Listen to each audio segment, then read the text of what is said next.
السلام علیکم۔ ایک نئی ویڈیو کے ساتھ پھر میں آپ کے روبرو ہوں۔ علم بدیع کی تعریف اور اقسام نہایت آسان طریقے سے بتایا جائے گا آپ کو۔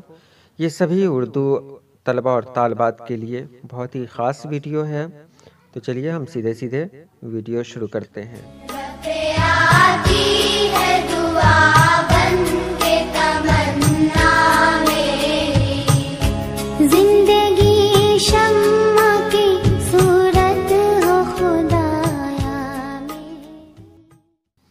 علم بدیع۔ علم بدیع اردو ادب کی ایک قسم ہے۔ اس کے لفظی معنی کلام میں ندرت پیدا کرنا ہے، یعنی کلام میں خوبصورتی پیدا کرنا ہے۔ علم بدیع سے کلام کے معنوی یا لفظی خوبصورتی میں اضافہ ہو جاتا ہے۔ اس کے دو اہم حصے ہیں، صنائع لفظی اور صنائع معنوی۔ یعنی علم بدیع سے اشعار میں خوبصورتی پیدا کی جاتی ہے، اس کی معنوی خوبصورتی ہو یا پھر لفظی خوبصورتی ہو۔ علم بدیع کی اقسام۔ تو علم بدیع کی دو قسمیں ہیں، ایک ہے صنائع لفظی اور دوسرا ہے صنائع معنوی۔ ہم جانیں گے صنائع لفظی کسے کہتے ہیں۔ صنائع لفظی صنعت کے معنی بناوٹ کے ہیں۔ بنانے والا صانع اور بننے والا مصنوع کہلاتا ہے۔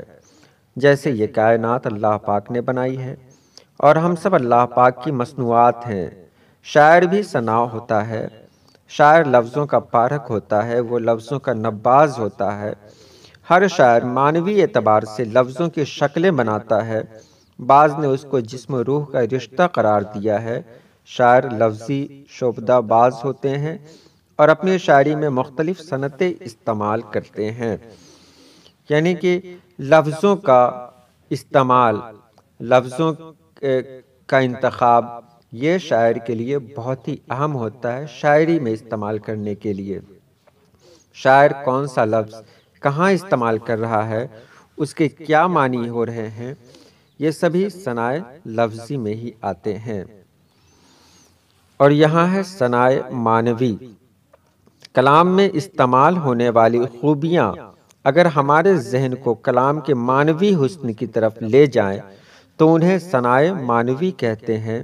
اس صنعت میں صنائع لفظی کے برعکس گہری سطحوں کو ملحوظ خاطر رکھا جاتا ہے۔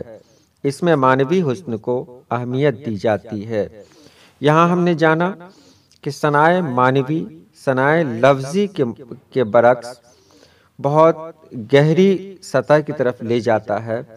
اس میں شاعر بہت گہرے خیال کو پیش کرتا ہے، وہ ایسے الفاظ کا استعمال کرتا ہے جس کے معنی کئی روپ میں لیے جائیں، اور یہی خوبی ایک شاعر کو ممتاز بناتی ہے، تو اسے ہی صنائع معنوی کہتے ہیں۔ تو یہ رہی آج کی چھوٹی سی ویڈیو کیسی لگی آپ ضرور بتائیں۔ انشاءاللہ پھر ہم نئی ویڈیو کے ساتھ آپ کے روبرو ہوں گے۔